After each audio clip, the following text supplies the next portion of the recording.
My name is Javed, and I'm a student. I would like to ask a question. At one place, the Holy Quran states that man is created from sperm, which is inconsistent with modern science. But at another place, it also states that man is made from dust. Now, isn't the Holy Quran contradicting itself? Or is it consistent with modern science? The brother posed the question that one place the Holy Quran says that human beings have been created from sperm, which consistent with modern science.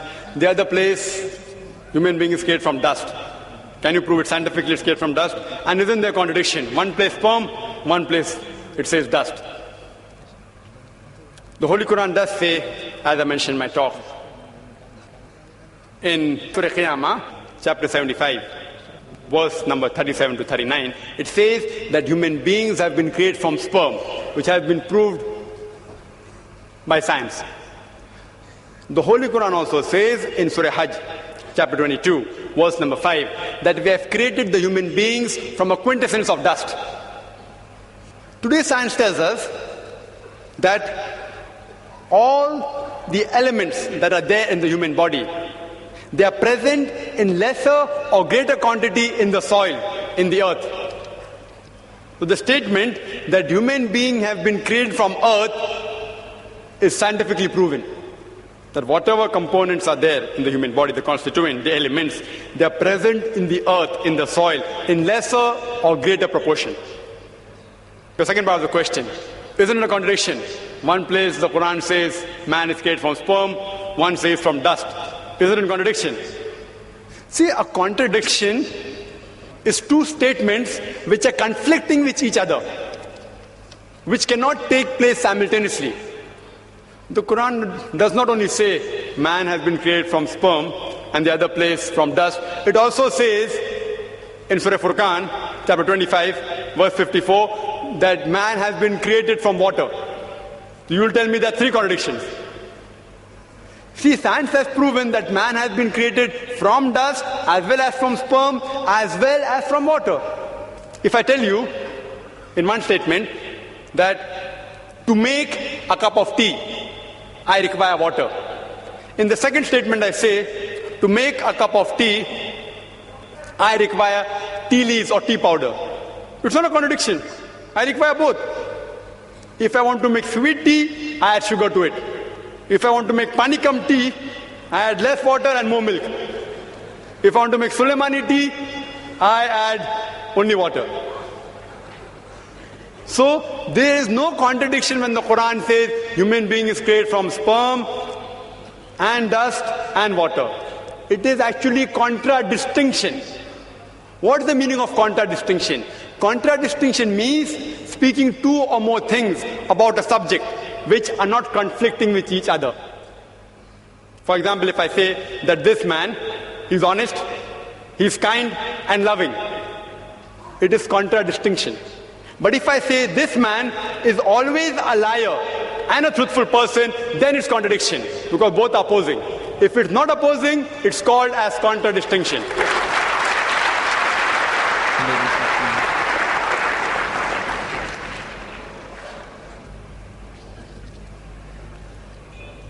Next question from the ladies section. Assalamu alaikum, brother. My name is Farida Ansari. I am a laboratory technician. Quran says Allah is the creator of the human being. Does science agree with it? The sister posed a question that the Quran mentions that Allah subhanahu wa ta'ala is the creator of the human beings. Does science agree with it? And Quran says in several places, including the last verse of the embryological stages, that is Surah Mu'minun, chapter 23, verse number 14, that Allah is the best to create. Can we prove it scientifically that Allah is the creator? Quran gives the answer. Quran gives the answer in Surah Tur, chapter 52, verse number 35. It poses a question that were you created from nothing? See, the Arabic word used for creator in all the verses of the Quran is khaliq. It is derived from the Arabic word khalaqa. Arabic word khalaqa has got 4 meanings. One meaning is to create something from nothing, without any previous example. That's only possible for Allah subhanahu wa ta'ala. Second meaning of khalaqa is to create something new from pre-existing material. The third meaning is of khalaqa, programming or planning. And the last meaning is to make smooth. So Quran poses a question in Surah Tur, chapter 52, verse 35, that were you created from nothing? But naturally the answer is negative. No. Human beings aren't created from nothing. They pose the next question. Were you the creators or we the creators? We know very well that man cannot create another man. If he could do that, then the moment he died, he would have created himself back. If his relatives would have died, he would have brought them back to life. Human beings can't even create a living creature such as fly, live aside human being. Neither can you attribute the organs of the body, say the reproductive organs, like testes or ovaries, that they are the cause for a creation. Because if you say that the testes, the uterus, etc. are the cause, then you have to include your ancestors, their reproductive system, their ancestors, all are responsible. So the answer is negative. Quran poses the next question in Surah Waqia, chapter 56, verse number 58 and 59, that do you not look at the sperm you have emitted? Were you the creator or we the creator? And but natural, all these questions that Quran poses, the answer is negative. Some people can say it's by chance. By chance we were created. They say nature. Natural thing. It happened by chance. Let's analyze scientifically whether the human beings can be created by chance. The protein molecule is a very important structure of the living cell. Very important part in the living structure of the cell. The protein molecule consists of 5 elements: the carbon, nitrogen, oxygen, hydrogen, and sulfur. And there are tens and thousands of atoms required to make one molecule.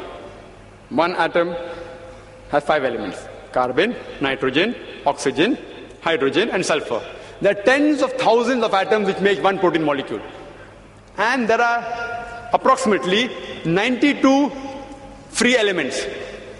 The chances that out of these 92, the 5 will form an atom, and these atoms will form tens and thousands of atoms to form one protein molecule, was calculated by Frank Alien. And he said the chances are 1 in 10 raised to 160. You know what is the meaning of 1 in 10 raised to 160? If I say 1 in 10 raised to 2, 10 raised to 2 means 100, 2 zeros. 1 in 100, chances 1%. If I say 1 in 10 raised to 3, it means 1 in 1,000. That's 0.1%. If I say 1 in 10 raised to 4, it means 1 in 10,000. Means 0.01%. So when the calculation was made, 1 in 10 raised to 160, it means 0.00000, 157 zeros, then 1. And mathematics tells anything 1 in raised to 10 raised to 50, it's counted as 0. Furthermore, this is talking about one molecule, and the substance required to form this one molecule of protein was calculated by another person, Charles Guy,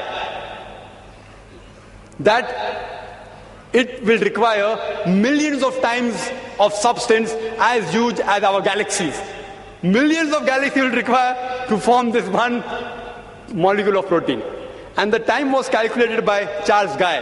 The time taken for one protein molecule to be formed will be 10 raised to 263 years. You know what is that? 1000000, 263 zeros it will take to form one protein molecule. And do you know there are how many protein molecules in one cell? And do you know how many other molecules are there in the cell? And how many cells are there in the human being? There are more than 6 billion molecules when a child is born. That's what doctors tell us today. 6 billion. One more protein molecule takes 1 in 10 raised to 160 chances. Time taken is 10 raised to 263 years. To take 6 billion for one baby, imagine. And how many women are pregnant? There are millions of women pregnant at a time. And it takes only 9 months. The chances science tells us is 0, 0, 0. No chance at all. These things cannot take by chance. They have to be programmed by someone. Science tells us there has to be someone, some supernatural force. Therefore, science, as I said earlier, is not eliminating God, it is eliminating models of God.